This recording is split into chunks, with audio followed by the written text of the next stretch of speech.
Hey everybody, welcome to another episode of the podcast. I'm your host, Brian Keane, best-selling author of the book, The Fitness Mindset and Rewire Your Mindset. Normally here to help you by deconstructing expert guests on all things health, fitness and mindset. But today's episode is a solo. It's an episode with just me, just you, the headphones, or wherever it is that you're listening to today's episode. And it's going to be Q&A based. So over the last month or so, I've been gathering some of the frequently asked questions either through my Instagram DM or my 10 question Q&A that I do every Thursday on Instagram stories. And today's episode, because it's the first Q&A I've done in several months, I think maybe January or February was the last one I did, I'm going to take a little bit of a change of pace today. And I'm going to start the podcast with questions that are very related to fitness, to health, to nutrition. And then I'm going to start to transition over to some personal questions that were asked. This has been coming up a lot on my stories recently, different questions about my viewpoints, what I do in my personal life, what I do in my training life. So I'm going to save the last few questions for today's episode based on what I'm doing currently. So it's going to take a little bit of a different format. Normally, I would do the first half of a podcast, fitness related questions, and then mindset related questions for the second half, for those of you familiar or who have listened to previous Q&A episodes. But today I'm going to keep the first half fitness based, and then the second half is going to be down to some personal stuff, just because, again, I kind of just listen to what I get asked regularly, and this has been coming in a lot on my channels recently. So without further ado, we will jump into the first question. So question 1, Brian, surely if you're dropping body fat, your weight would drop also as a result. So this is something that I've covered a lot on the podcast. I've covered a lot on social media channels about the difference between these two things. But I'm going to try and word it slightly different today, just because I know when I use different analogies, different stories, different contexts, it can connect and land based on those who need to hear it. So just to preface, dropping body fat and losing weight are two different things. Losing weight is reducing the amount of numbers on a scale. You step on a scale today, you weigh 60 kilos. You step on it in 6 weeks' time, you weigh 65 kilos. Your weight has gone up 5 kilos. That has nothing to do with your body fat, nothing to do with your body compositional change, but your weight has gone up. So really important for certain demographics to track their weight. I would generally recommend people who are in the obese category, the severe clinically overweight category, track their weight, just because it's easier because of the other methods or metrics that you would use to track body fat, such as body fat calipers, measurements, photos. They may not be the easiest introductory point to somebody that is carrying, several stone over their healthy weight. So anyone in that clinically overweight or obese category. Also people who are competitive athletes who need to make weight. So boxers, fighters, bodybuilders, bikini athletes, people who need to make weight for a competition. They're the people who should track their weight. Losing body fat, on the other hand, then, or dropping body fat, is reducing the amount of fat on your body. So it's a completely different thing. This normally comes from a combination of dietary changes mixed with potentially an exercise program. So when it comes to reducing body fat, the two main things to consider are the actual caloric deficit that you're working through over the space of a week. So calorie deficit is anything that's below your maintenance calories. So if you eat 2,000 calories, or your maintenance calories, is 2,000 calories per day.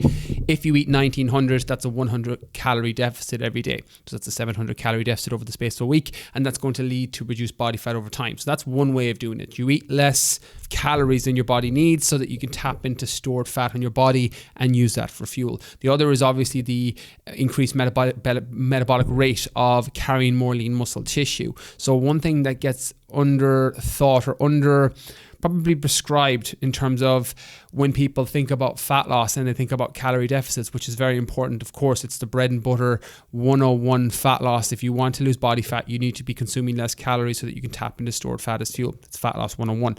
But there's also the metabolic rate of carrying lean muscle tissue. So one of the misconceptions people will have is they'll say that, weight or muscle weighs more than fat. Like muscle doesn't weigh more than fat, and fat doesn't weigh more than muscle. Weight is the unit of measurement. It's the metric. It's what you're using to test, I'm down X amount of weight or I'm up X amount of weight. 1 kilo of fat and 1 kilo of muscle is going to weigh 1 kilo. It's the exact same. Now, the amount of space it will take up in your body is completely different. Lean muscle tissue and 1 kilo of muscle is going to take up considerably less space on your body. So what happens there is you look leaner, you look smaller, you look thinner. But also when you have more muscle and lean muscle tissue, you have what's called an increase in your metabolic rate, meaning that you burn more calories while you rest. In my first book, The Fitness Mindset, I talk about this in the most clickbaity title ever. On one of the subchapters was, burn fat while you watch TV. And of course, as you'd imagine, that was the thing that got picked up by the papers and the magazines and got huge publicity. To be fair, it worked really well for the book, but it was basically talking about when you do weight training, when you do resistance training, and you tear down the amount of muscle fibers that is required when you increase the amount of resistance on your body with, say, a weight training program, a TRX program, kettlebells, even body weight resistance training. Your body, in order to repair from that workout, has to repair those fibers.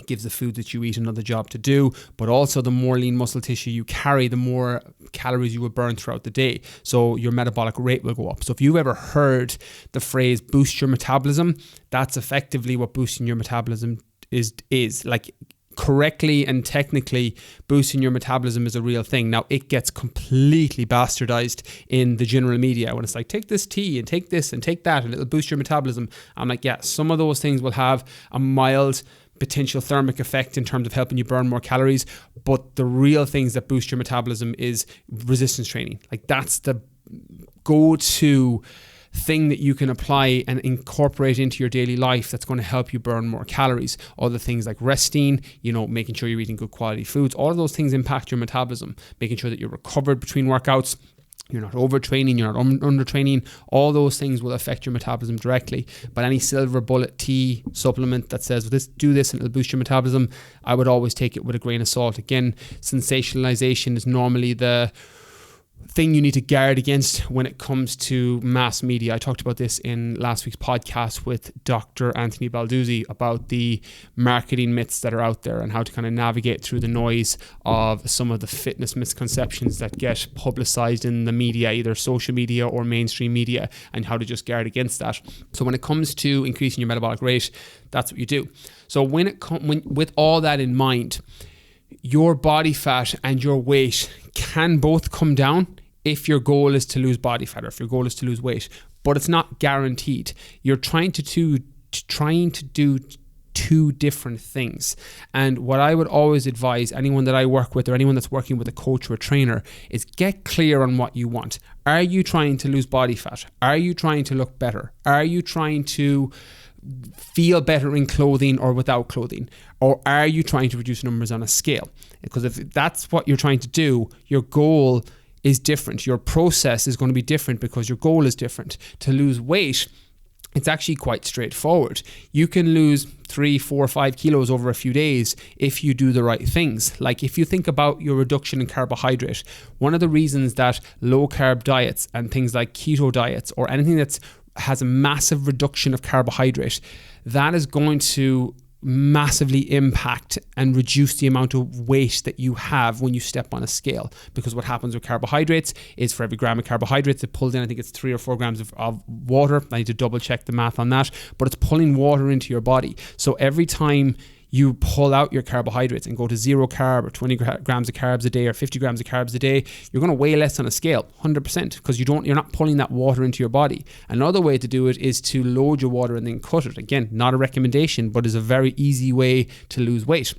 I put up a post on my Instagram last week about the fast ways to lose weight. I'm like, get the flu and stop eating. Dehydrate yourself so that you weigh less. And then the third option was, move to the moon where there's less gravity and you'll weigh less. Like, they're the 3 ways that you can lose weight really quickly. None of them recommendations, but you can lose weight that way. A misconception and something that can be very frustrating for people is when they are tracking the wrong thing. And for anybody with any goal, if you are trying to hit a target over here on the left-hand side, and you're actually moving to this target over here on the right-hand side, you are going to get so frustrated. So what I would recommend is either you figure out, are you trying to reduce body fat or are you trying to lose weight? And if you need to re-educate yourself on the difference, understand that doesn't happen overnight. I'm working with one of my girls in my BKF online program at the minute who's really struggling with this. She's really struggling with the difference between losing weight and losing body fat, and she's been losing body fat consistently week on week, but she can't figure out why the scales aren't going down. And my job as a coach, my job as a trainer, is to either guide her towards the content that explains this or try and educate her myself with it. And if you're in that bubble, or if you're in that bracket where you have that misconception or confusion between the two things, realize that if you have a belief system for the last 10, 15, 20 years, you're not going to change that in a day. It's going to take probably several months, maybe even several years, but more likely several months. And if you're lucky, several weeks of putting yourself in the position to understand and re-educate yourself that losing body fat and losing weight are two different things. If you have been confused by going to slimming clubs, different slimming worlds, different diets for the last 5-10 years where the focus has been weight loss, you're not going to just work with a coach who says, right, we're not focusing on weight, we're actually focusing on reducing body fat now, and think, oh, okay, brilliant, my mindset will shift. That's not what happens. If you're constantly repeated or have been told one thing is the way it is, you're going to have to give enough leeway of time or runway of time in order to change your mindset around that particular thing. In this case, the difference between losing body fat and losing weight. So what I would say is, first and foremost, logically, understand that they're two different things. Reducing body fat is lowering the amount of fat on your body. Reducing weight or lowering weight is reducing the amount of numbers on a scale. First, anchor that with logic, that educationally they're two different things. Now, all the work you'll have to do on the back end, the emotional side, your attachment to weight, your attachment to the tracking metric that you've been conditioned to do for the last several years, that's all a mindset shift. That's working with the trainers, working with the coaches, working with the programs who focus that. And to be fair, most reputable coaches, the majority that I know, 80% of the people I've interviewed on the podcast will all talk about fat reduction. They don't talk about weight loss unless the goal is specifically weight loss with an obese or overweight category or with competitive athletes. So make sure that you guard your mindset with the information you're consuming online, the podcast you're listening to, the people you're following on Instagram. If your goal is weight loss or your goal is fat loss more so, make sure that you're consuming people who are reinforcing that belief system that you should be focusing on reducing the amount of fat in your body to get leaner, as opposed to trying to lose weight, which again is a generic one size fits all. If you are carrying a little bit of belly fat around your stomach or 10 stone overweight, most slimming clubs will say, well, everyone should lose the weight, when that's just not applicable. The context matters based on the person and based on the starting point. So realize that they don't both shift because they're two different things. You can lose body fat and you can lose weight. Any overweight or obese person who goes on a plan where they control their calorie intake are going to lose both quite quickly. Whereas if you don't have that much body fat, if you don't have that much weight to lose, you can get your body fat levels down, but your numbers on a scale may not change at all. If you're weight training and you're adding lean muscle tissue to your body, you may potentially be replacing that number, that weight, so that you can drop potentially 3-4 dress sizes and maintain and stay the exact same weight. That happens to people all the time. People I've worked with and people I know that have worked with other coaches, because you're focusing on the reduction of body fat. So if you need to shift your mindset on that, by all means consume the information that will help you do it, but realize that they're two different things. Although sometimes you'll lose weight and lose body fat, it's not a guarantee because they're not the same thing. Next question, Brian, what are your thoughts on body recomposition versus bulk shred cycles? So to pull it back a little bit for anyone that's unfamiliar with any of those terms, body recomposition normally just means that you're trying to change the composition of your body by manipulating calories and macros slightly, but not going too crazy, by just making adjustments to the current plan that you're on by going up calories by 10-20% or going down, or adjusting your macronutrient split, your protein, your carb, your fats, in order to elicit a body compositional change. Bulk shred cycles then are a little bit more extreme. So what a bulk shred cycle would generally look like, again, it varies person to person, but let's say you have a maintenance calorie of 2,000. If you're trying to bulk, i.e. bulk up, get bigger, you might go to 3,000 calories, 3,500 calories, or even some people will double their maintenance. They'll go to 4,000 calories. And then if they're trying to shred, they'll drop it down to say 1,500 calories or 1,300 calories, depending on the person. There's so much variation and individual variability that needs to be considered. But general rule of thumb, a bulk, you'll jack up your calories, and a shred, you'll jack down your calories or massively reduce your calories. And then body recomposition is a little bit more subtle. It's a slight increase, a slight decrease, and nothing too drastic changes. When it comes to my thoughts on it, my answer is it depends on the person. And both options work. I obviously have a personal preference, which I'll get into as a professional, or a professional preference that I'll get into, but both options work. I've done both body recomposition, where I've done slight adjustments upwards or downwards. That's a lot more closer to what I do now. And I've done bulk shred cycles where I would jack up calories to try and get bigger, and then I would cut calories drastically to try and get leaner, particularly in my bodybuilding days, back when I was doing a lot of fitness model shows and competitions and photo shoots. I would do a lot more bulk shred cycles because I would bulk through the winter and then I would shred through the summer, kind of very bodybuilder 101. And the answer is both options work. It's very much down to what would you prefer to do. And there's a couple of angles that you need to consider for this, because on the face of it, it's actually very straightforward nutritionally what you do. If a body recomposition program is what you want to do, you adjust your calories slightly upwards if you're trying to build strength or size, and you go down slightly if you're trying to get a bit leaner and lose a little bit of body fat. If you're trying to bulk, you jack up your calories. If you're trying to shred, you massively restrict your calories and you get your body fat levels down. So it's quite straightforward nutritionally what you do. If you have some basic education on nutrition and designing nutritional plans, it's actually quite straightforward to do. But there is the emotional side and the mindset side that you need to consider. So what happens with people on bulk shred cycles in particular is they're miserable on both. And it sounds so counterintuitive, but I've seen this myself and I've seen this with lots of people who tend to follow bulk shred cycles. Now, some people love it and have no issue with it, particularly people who are very into their bodybuilding, whether they compete or not, and their whole life is designed around bulking, shredding. They just love that process of going between the two.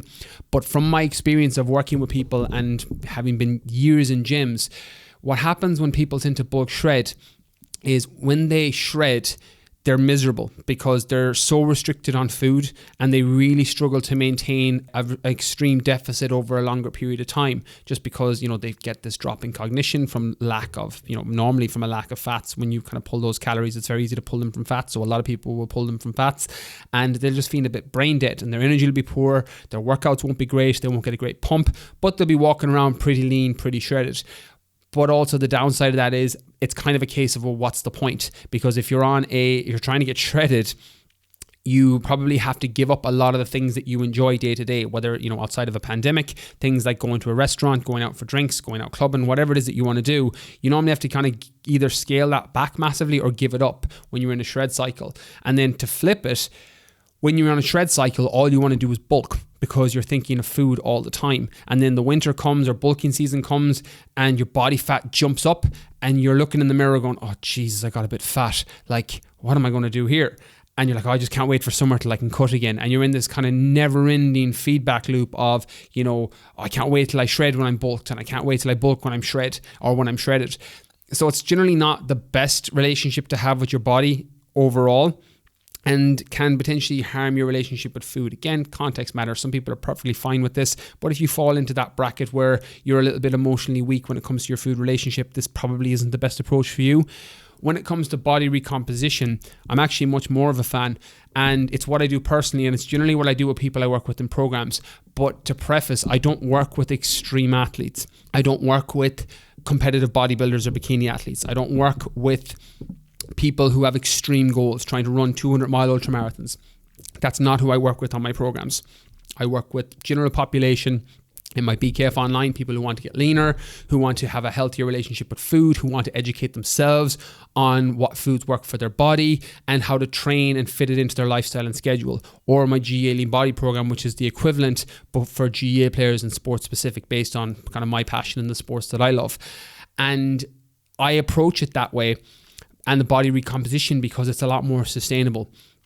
If you can build a nutritional plan, and I've talked about this in the Fitness Mindset, the first book in the nutritional section. It's also a little bit in the new book, but it should be out in September, hopefully, that you, in order to stick to a nutritional plan long term, you nearly want to put your diet on automatic, where you don't really think about it anymore. And if you change goals, you have a slight adjustment. And one of the things I mentioned on a Q&A probably about a year ago at this point was somebody asked me about my nutrition, about what I do personally, and my food choices stay the same nearly year round, unless I'm doing an experiment where I'm, trying keto or I'm trying completely plant-based or vegan. Like, unless I'm doing an experiment just to see what works for me. Normally, if it's something I'm incorporating into a program, I like to experiment with it so I know what it works or how it works firsthand. But 90% of the year, my food choices are exactly the same. Bread and butter basics of, good quality meats, complete protein sources, loads of plants, particularly vegetables, a little bit of fruit, but loads of vegetables, healthy fats, almond butter, olive oil, complex carbohydrates, rice, quinoa, sweet potato, oats. Bread and butter, pardon the pun, is my approach to nutrition. But what happens based on my goals is the quantity of food will go up or down. So if I'm trying to get a bit leaner, or drop a little bit of body fat, coming into summer or ahead of a race, I'll drop my food quantity back. And if I'm trying to, increase my strength or get a little bit bigger, I'll jack my calories up by, 2, 3, 4, 5, 600 calories, even more depending on a training day based on how I feel. So I'll make those adjustments. And when it comes to body recomposition, it tends to work better for most people because all you're doing is fine-tuning something that's already working for you. And my nutritional philosophy, and those of you who've been long-term listeners know this, that the best nutritional plan is one that fits into your lifestyle and schedule, that includes foods that you enjoy, and that's in alignment with your goals. I'm like, if you can do those and hit those 3 targets, you'll have great success with your nutrition. And the reason I like body recomposition programs, nutritional plans more than say a bulk shred cycle is because all you're doing is making adjustments to that plan. If you found something that works for your schedule, if you've included foods that you enjoy and it's in alignment with your goals, once that goal shifts from trying to get a little bit bigger, to lose a little bit of body fat, to get a little bit leaner, to get stronger, to improve performance, the goals are just slightly varied. So your nutrition will just slightly vary. So you're not going to complete, I eat chicken and broccoli on a shred and I eat whatever I want in a bulk, which is sometimes something that people can do. So what I'd say here is find what works best for you. If the sounds and the thoughts of body recomposition sounds better for you, you're in it for the long term, you're in it for the sustainability element, and that's probably going to be the better approach. If you like the idea of a very bodybuilder style lifestyle where you jack up your calories when you're bulking and then you massively cut and shred up when you're not, then that's what you should try. It's horses for courses. Different things work for different people. So based on what works better for you or what might sound to work better for you, I would experiment with it. Again, I have the professional preference toward body recomposition, but if you're someone that enjoys bulk shred cycles, by all means, keep that in your plan. Next question, Brian, what are your thoughts on a treat every day to keep on track long term? For me, it's Cocoa Pops and almond milk, etc., foods like this.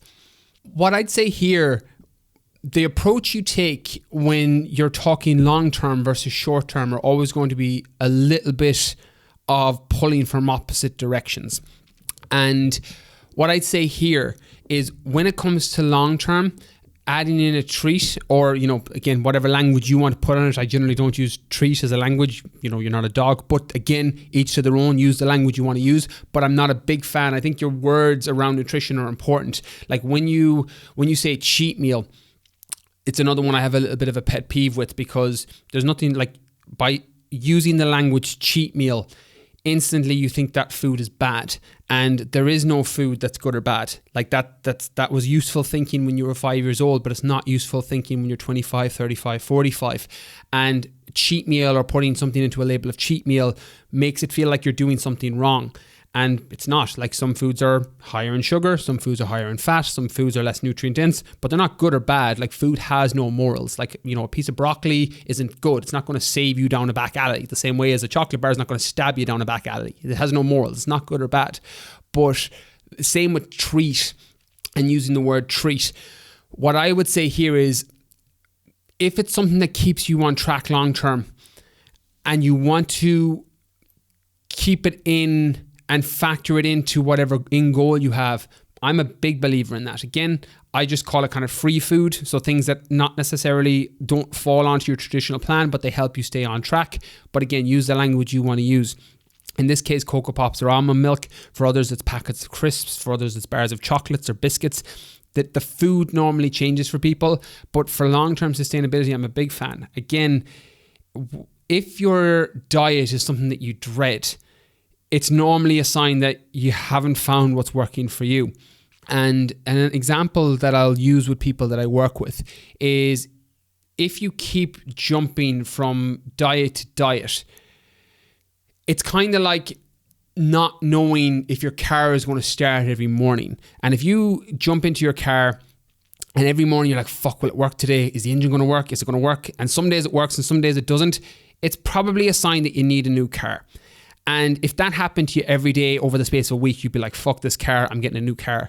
But yet, when people are on a diet and they fall off it regularly, they don't apply that same logic. They think, oh, I'll just get back on this diet I'm following, X amount of restricted calories or bars, shakes or Slimming World or whatever it is.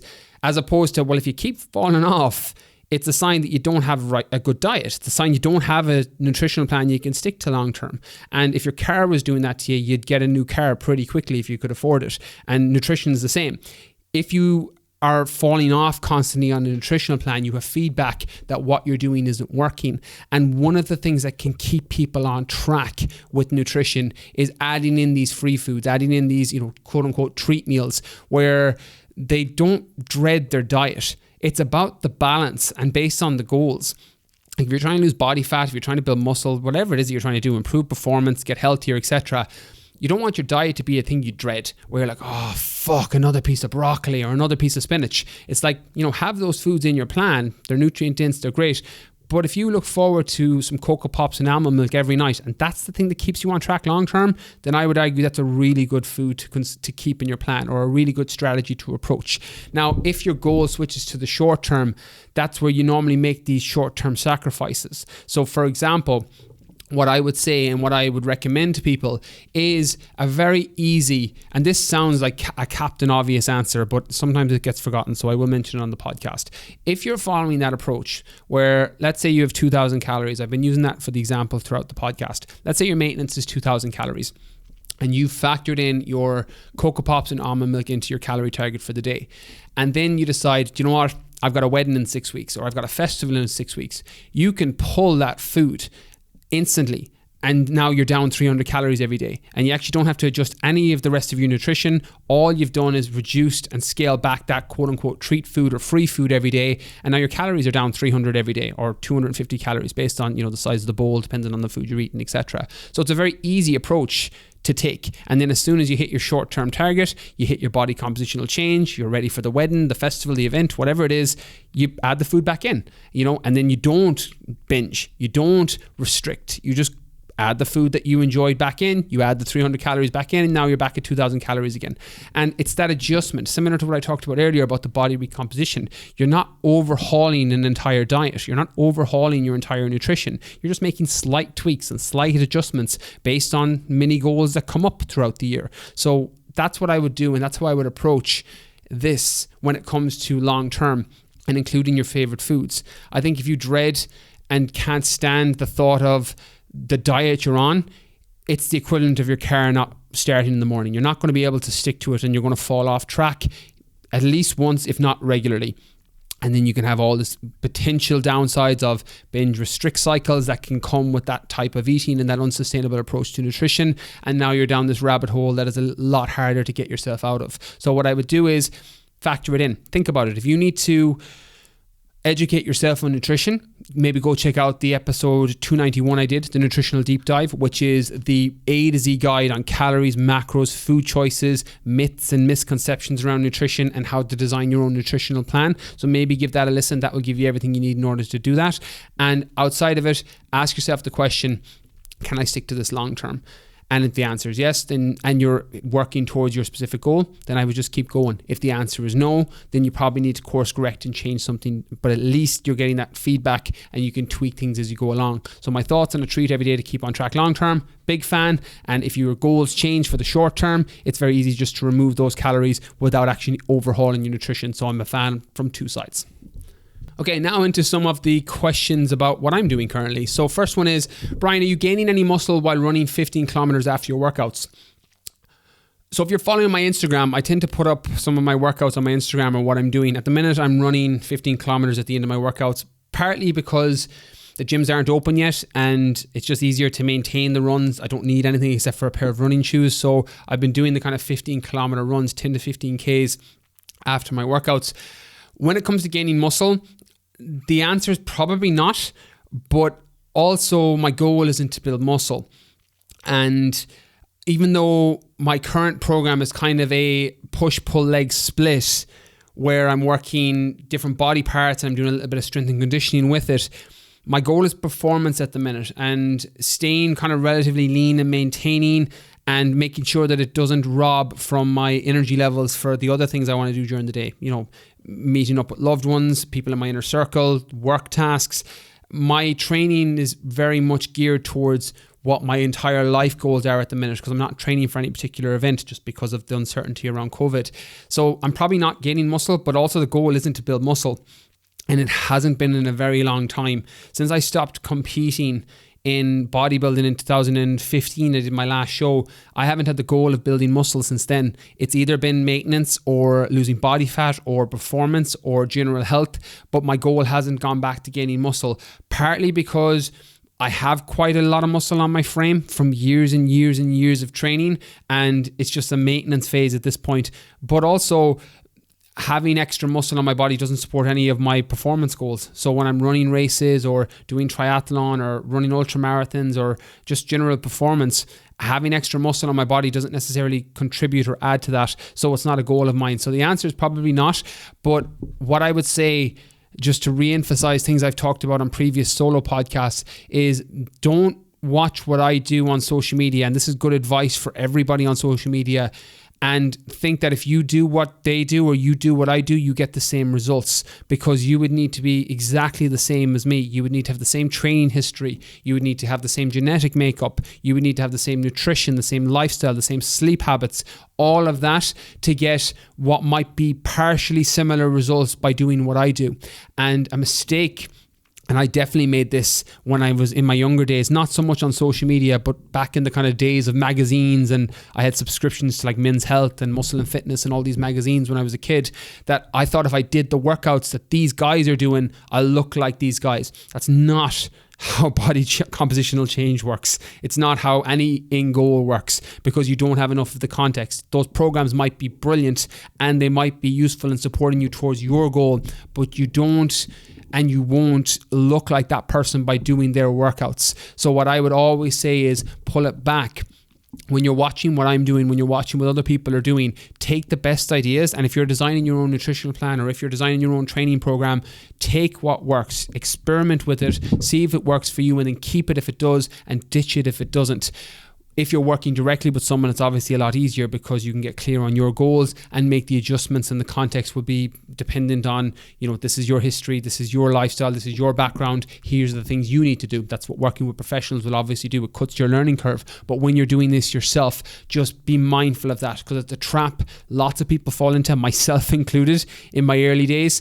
And when you're watching what I'm doing, and I've had young guys message me on social media and are like, "Why? How are you so big when you do all this running?" I'm like, I built all this muscle before. I'm like, all I'm doing now is maintaining. I'm like, I'm not trying to build any more muscle. I can do 15-kilometer runs. I can do 20, 30-kilometer runs at the end of workouts and maintain my muscle once my nutrition is dialed in and I'm hitting my maintenance calories for the day, hitting my protein requirements, etc. But none of that gets seen, and not all of that will get seen on social media. So just be mindful. So answer, short, long way of answering, probably not gaining any muscle while I'm running 15 kilometers at the end of my workouts, but also my goal isn't to gain muscle while I'm running 15 kilometers at the end of my workouts.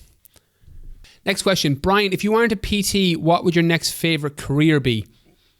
Oh, chocolate taster. 100%. I'd move to Switzerland and become a chocolate taster. No, I joke. I totally don't joke. I would totally take that job. I would take that job now if it was given to me. No, but to be serious, to be honest, it depends on when you ask me this question, because when I qualified as a personal trainer first, it was back in 2012, so nearly 10 years now. And I was working as a primary school teacher before that. So I worked for a primary school teacher for nearly 4 years, 3.5 years as a full-time primary school teacher. And I probably would have stuck with that job, if I'm being honest. Like, I enjoyed my job. One of the misconceptions that can get thrown around when somebody leaves a job and starts their own business is that they hate it. And that's not what happened to me when I was working as a teacher. And I've spoken about this in my second book, Rewire Your Mindset, about the it's okay syndrome, that when you answer a question about a job or a relationship or whatever it is that is important to you, and your answer is, yeah, it's okay, that's something that is and I'm very mindful of staying on top of, because I never want my relationship with my partner, with my daughter, with my inner circle, or my job to have a response that if someone asks, how is it? You go, yeah, it's okay. I always wanted to be more than that. And when I was working as a teacher, that's where I came up with that philosophy, the yeah, it's okay syndrome, was because that was my answer. If somebody asked, how's your job going? How's work? How's teaching? I'm like, yeah, it's okay. Like, it's a solid 5 out of 10. I don't hate it, don't love it, but it's totally fine. And I would have stayed in that. And that's the problem with yeah, it's okay syndrome, is because it's very tempting. You don't have enough pain. Like, if you hate your job, you're actually nearly better off to hate your job, because if you hate your job, you hate your boss, you hate what you do, there's going to be a point in most people's lives when they can't take it anymore. True, they might take it for a few months, a few years, maybe even a couple of decades. But at some point, they're going to press the fuck it button and go, I can't do this anymore. I can't do this. I hate this. And that pain will get them to shift. I see it in relationships all the time with people who are at the point where they hate their partner, they hate the person they're with, and they break up. And that's nearly better than the yeah, it's okay syndrome, because that just kind of hooks you in. It's comfortable, it's easy, it's routine, and you just stick with it. And that's probably, if I'm being honest, what I would have done. I would have stayed in my job. I would have felt unfulfilled in that area of my life, and I would have probably tried to seek fulfillment elsewhere. Bodybuilding, fitness races, side hustles. I don't know what I would have done, but I would have looked for fulfillment in other areas. And one of the mindset shifts that I had in recent years was seeking fulfillment in all the areas of my life, and not compartmentalizing it in the sense that just because I felt fulfilled in my personal life didn't mean that I had to feel unfulfilled in my business life, or just because I was doing well in business didn't mean I needed to feel unfulfilled in my relationships with the people around me. And seeking out that 9 out of 10, that 10 out of 10 in all the quadrants of my life was the thing that made me shift towards applying that to everything, because I was falling down that trap that I would have just stuck with my job. It was, decent pay, good holidays. I didn't mind it. I liked the kids. I liked the school I was in when I left it. It was totally fine, but it was okay. Like, it was totally fine. That was it. Whereas if somebody asked me now about what I do, I love what I do. Like, I love my job. I love recording podcasts. I love working with people on programs. I love having control of my day. I love getting what I put into things. I love being accountable for, if something flies and does amazing, it's because of the work I put in. If something crashes and burns, I've got feedback that failure was something that I need to adjust going forward. I love that. And at the minute, I could never see myself doing anything else. And it's always going to be in that capacity, whether it's in fitness, whether it's in health, whether it's in mindset, whether it's in business, it's dying on your own sword. And that mindset shift, once I got out of that mindset shift of that having a job was the safe and secure thing to do, which was something that held me back. It was the fear disguised as practicality mindset that, I was like, it's not practical to set up my own company. It's not practical to leave a well-paying job. And once I shifted my mindset that it's actually, it's the complete opposite. You can get sacked or fired from your job at any time, really. There can be pandemics, there can be other things that get pulled from underneath you. Whereas if you're in control and you're running it, if it falls and if the ship falls, it's your fault. But if it succeeds, you had control on how you were handling that. And that mindset shift helped me initially. And then I kind of doubled down on that over the years. So to answer your question, to be honest, I probably would have stayed working as a teacher, but I wouldn't have been fulfilled in that area. But that's not to say I wouldn't have done it, because realistically, I probably would have had I not made the jump several years ago. Next question, which is a kind of a follow-on, and that is, what were your expectations as a new PT and how successful your business will become? And I wanted to pick this question because I think this is applicable to everybody, and fitness and business and just life in general, that your goals change as you start moving up the ladder. And I'm going to take one step back to take multiple steps forward here. Fitness is a great example of this. Most people who run a marathon don't necessarily always start out with the goal of running a marathon. They'll start out with the goal of running a 5K, or they'll start out with the goal of running a 10K. And then they think, well, maybe I could do a half marathon. And then they do a half marathon and they go, well, do you know what? I may as well do a full marathon now. I've already done half of it. I probably could manage another half. And the goals progress as you build more confidence, and the goals progress as you get better. And when I was starting out my PT career, my goals were so different to what they are now. Like, my initial goal when I left teaching, to give kind of a rehash of my backstory, Like I worked as a teacher in London for 2 years, and I worked as a personal trainer at night time. So I worked the two jobs. I did that side hustle for 2 years before I moved back to Ireland in 2014, and I kind of started from the ground up in terms of a one-to-one personal training business, and which was a one-to-one personal training business. It's all online now since 2015, but that was kind of a short synopsis of the timeline. And when I started first, and when I was working in the evenings as a personal trainer, I would take people for in the parks in Chiswick Park in West London beside Chelsea and Fulham, and my goal at that time was I just want to be able to do this full time. I was like, that was my goal. I was like, I just don't want to have to get up and go to teaching in the morning and then have to come and do PT in the evening. I was like, I want to do this full time. So that was my goal initially. And when I moved back first in 2014, and I've told this story on previous podcasts, I moved back in at my mum and dad. My sister gave me a kind of crappy little Toyota Yaris that was nearly as old as I was. One of those cars that you didn't know would start in the morning. And again, very grateful for that car. It did get me to work on, 75% of occasions. The other times I used to have to thumb or get a lift. And when I came back first, my goal was just to make it work. I remember thinking, I'm given this 6 months, and if I haven't made it work in 6 months, I'll go back teaching. I was like, the worst case scenario. I kind of weighed up the upside, weighed up the downside. And the downside was, well, I'll have to go back and get a teaching job. One of the benefits of being a primary school teacher who is sporty, who's male, is it's a little bit easier, and definitely was back then, to get jobs as a teacher. Maybe it's different now, maybe it's the same, I'm not sure. But I could have got a teaching job if I wanted to. And I gave myself 6 months that if I don't get this personal training business, a one-to-one business at the time, if I don't get this up and running, if I don't get this working, I'll go back and get a teaching job. So I gave myself that runway of time, and all I wanted to do at that time was make it work. I was like, I don't want to go back teaching. I was like, that was it. If you had asked me in March 2014 what your goals are, my goal is I don't want to go back teaching. I don't want to have to go back and get a teaching job. And then that progressively changed or gradually changed. Over the space of 6-12 months, I started to do really well with that. I started to get great transformations with people. I had to bring on other trainers to work under me to clear waiting lists. And then in 2015, I moved online. And I've been online ever since for a whole multitude of reasons that I've covered in previous podcasts.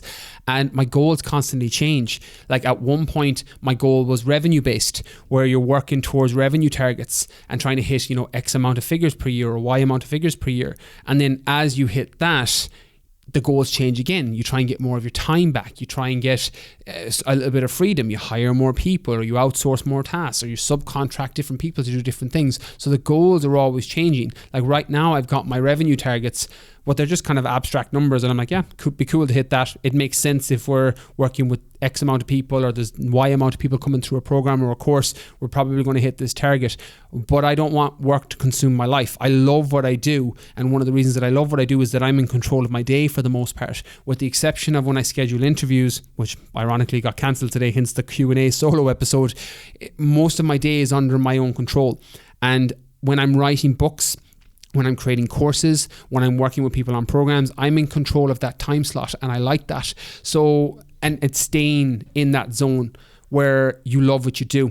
I don't want to make myself into the point of overwork, which happened to me in 2016 when my business started to shoot up first, when I started to really hit some high level of revenue, but it was coming at a cost of I was working round the clock. I was working 24/7, and I was working with so many people, and I had no systems in place, and my business was just on top of me. And I actually didn't enjoy what I was doing, because there was points in 2015, 2016 when I was like, fuck it, I might just go back teaching. I was like, this is way too stressful. I'm like, there's way too much. I'm working round the clock. I was in the position, thankfully, that I had the money, but I didn't have the time. I had all this money coming in, but I'd nowhere to spend it because I was working the whole time. And I didn't want to let that happen again. And that's something that I got kind of guard against now, that I try and stay on top and have that best of all worlds, where you're making X amount, but you've got Y amount of free time and you love what you do. So goals change, and fitness, life, business, it's the same. As you move forward, if you keep the analogy of a ladder, as you move up the ladder, especially if it's against the right wall of what you're doing, your goals will change as you progress up. You're not going to have the same goal 6 months ago as you have today. You're not going to have the same goal as you had 6 years ago as you had today. If you do, it's feedback that what you're doing isn't working. One of the examples I'll use, and I've said in the past, is if you've been dieting half your adult life, you're doing it wrong.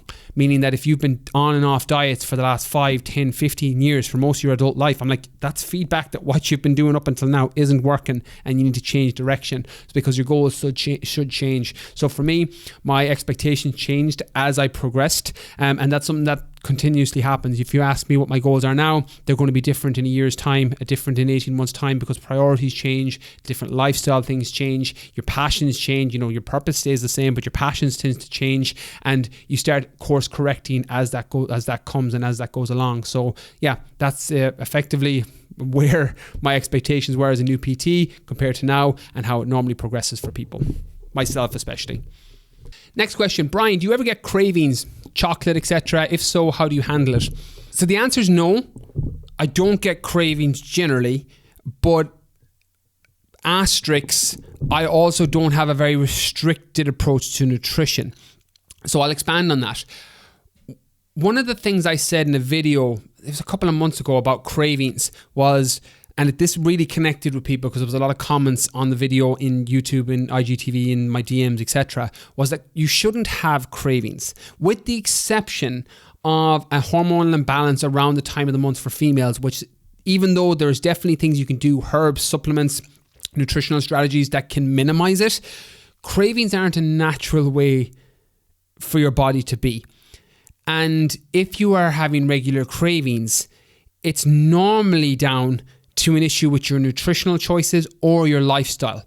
And if you have or want things like chocolate, the analogy I use, or the framing I use in my programs is, if you want chocolate, that's fine, we'll include it. But if you need chocolate, that's a problem with the lifestyle or nutritional choice.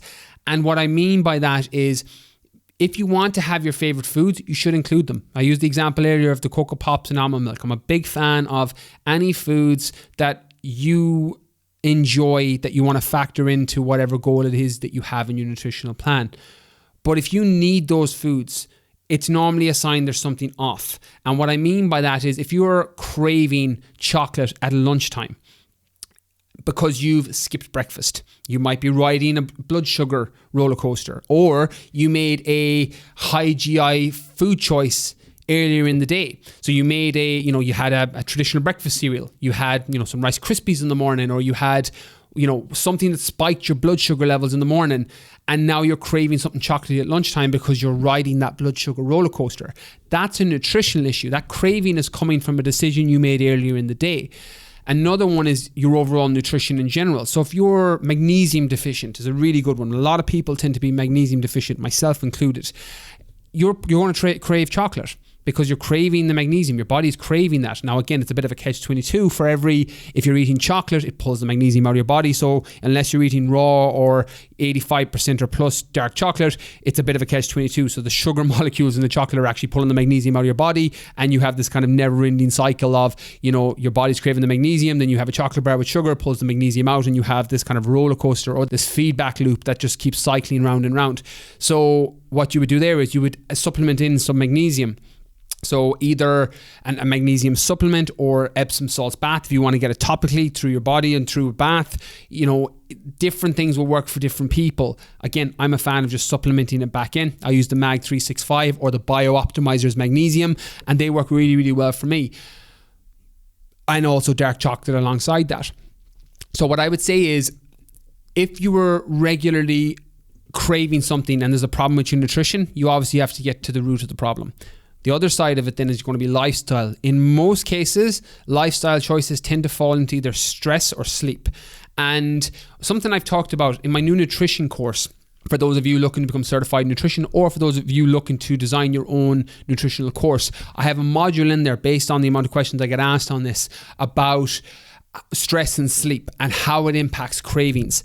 And it works in a couple of different ways. Stress, first and foremost, there's two different types of stress, which I've talked about in previous episodes. There's good stress, which is like acute stress, so short-term bursts of stress, cold exposure, heat exposure, short workouts, all really, really good. Acute stressors that can be very supportive and help you de-stress over the long term. Then there's the bad stress, which is normally chronic stress, and that's a system or a systemic cortisol coming through your body. So elevated levels of cortisol that are just constantly elevated. The cortisol being the stress hormone. They're constantly elevated, meaning that you're normally edgy or you're agitated, or, in the terms of nutrition, you're going to get this spike where you're not hungry at all during the day, and then you get this massive craving in the evening. So people who work busy jobs or stressful jobs who don't have appropriate stress management techniques in place throughout the day or throughout the week will find that this can happen. That if you're working to a deadline, your body goes into that kind of mini fight or flight. Again, it's not fight or flight, but it's the term a lot of people will use. Technically incorrect in this context, but it's what people say, so I'll continue and keep it. You're pulling your cortisol, and your cortisol is too high, so it's shutting off your hunger signal. So you're not hungry, like you're running about, hitting your deadlines, running to meetings, doing this, that, and the other, and then end of day comes, and it's like, you get this drop, this cortisol dump, and you're like, I'd love a tub of ice cream. And this used to happen to me back when I was teaching. So on teaching practice, for anyone unfamiliar with kind of how teachers work, when you're studying to become a teacher, you have what's called teaching practice, which is normally like 6, 12, 18 week blocks in a school where you're teaching and you're being observed by other teachers or being observed by professors or lecturers in your college, and they come in and observe how you're teaching lessons. So for me, I used to get really stressed out about them. Partly because I was doing my training in the UK and I wasn't really familiar with the UK system at the time. I obviously was years later, but at the time I wasn't. So I was a little bit stressed about, how do they run the lessons over here? What's the curriculum? How do they do it? And I would find that I wouldn't be able to eat breakfast that morning. I would normally drink coffee, or I would have, stimulated drinks, but I wasn't able to eat that day. And I would struggle until right after the presentation or right after the observation, and then I would just get this cortisol dump, and I could literally eat house and home because I was so hungry at the end of it. And that's kind of a short version of what happens with people day to day if they're running around like a headless chicken without stress management techniques in place, or without the education around it, that you need to actually get your stress levels under control. Otherwise you're going to get this dump, and then it's a case of damage limitation with how many calories you eat and how much food you eat at that moment in time. So that can happen. You also have the sleep side. So what happens with sleep is, on top of all the recuperation and recovery elements, the main issues when it comes to cravings and sleep is normally down to leptin and ghrelin. So two hormones that you probably need to be familiar with. Leptin, which is your hunger hormone. It's a signaling hormone that tells your, basically tells your brain you're hungry, or tells your brain, you're full. It's your satiation hormone. And then ghrelin, is your hunger hormone. So it tells your brain, I'm hungry, give me food. And when you sleep and you have poor quality sleep, these two hormones become down-regulated, which basically just means they don't work as well. And if you've ever had a poor night's sleep, broken night's sleep, or you've done an all-nighter, and the next day you're just craving sugary foods, you're craving whatever food is there, you're not able to manage portion control, that's down to the down-regulation in those hormones. Like, yes, it's you, and there's an actual behavioral element of trying to force yourself not to eat those foods, but your body is craving them like crazy because of that down-regulation on those hormones. It's very easy fix. You focus on high-quality sleep and you try and do that regularly. And it's similar to stress management techniques and whatever it is you do, meditation, cold exposure, heat exposure, workouts, talk therapy, all of these things that can help with stress management. You need sleep management techniques. Do you need supplements? Do you need a routine? Do you need to block out blue light? Do you need X, Y, or Z with your nutrition or your diet? Fasting before bed, eating before bed, having a small snack before bed, all the three things that can potentially work based on the individual. Some people, one man's meat is another man's poison. Some person, Mary, might eat before bed and it helps her have a great night's sleep, where Sarah tries the same thing and she's up all night with indigestion. You have to experiment based on what works best for you. So what I'd say here when it comes to cravings is get to the root of what's causing it, and a little bit of education around it can help. For me, when I have had a poor night's sleep, I know my cravings are going to be worse the next day. So it's either a case of trying to override it and just use sheer willpower for that day because I know it'll be gone the next day, or I give into it and go, cool, I'll reduce my calorie intake or my food the following day when I actually have slept properly. The education around it means that you don't tend to be as emotionally attached to or beating yourself up over whatever actions you take as a result of it, because you know where it's coming from. But that becomes a serious problem if it's happening day to day, if it's happening week to week, and it's happening consistently, the danger being in the dose. So just stay on top of that. So the answer is, do I get cravings? Generally not, unless I've had a poor night's sleep for whatever reason, unless I'm super stressed out, which can happen sometimes when I'm on book deadlines. Probably the only time it does happen is if I'm really trying to hammer in a book deadline. But outside of that, generally not. But also my lifestyle, my nutrition, my sleep, my stress are all geared towards not having those cravings. So that's probably the main reason why. And final question, Brian, what do you think is the unhealthiest habit in society these days, physical and mental? So I've had to think about this, and I've got two answers. And I'll start with the mental. And for me, I think the unhealthiest habit in society, and again, this is always going to be through my lens. So you may have a completely different opinion, different experiences and different life to me. But from my opinion and from my experience, and definitely because it's something that I've fallen victim to, so I probably have a little bit of a bias towards it, is phone addiction. And I think mentally that's one of the most unhealthiest habits in society at the minute, as someone that's fallen victim to it. Now, I've talked about this in previous podcasts with people like Johann Hari, who's the author of the New York Times bestseller Lost Connections. And we talked about this in quite a lot of detail about how people get addicted to their phones, some of the psychology and the neuroscience around that. So, the dopamine hit from the apps that you're on, social media, etc. But for me, I had a really unhealthy habit with my phone. I had a really unhealthy relationship with my phone. And that came down to not having any systems in place around it. And when I talk about unhealthy for me, what was happening was I was checking it all the time, meaning that I was constantly going into social media to check my comments, my DMs, my likes. I was on my email. I was constantly going through different apps and checking in on things. I was just on it the whole time. And it started to affect my relationships in my personal life.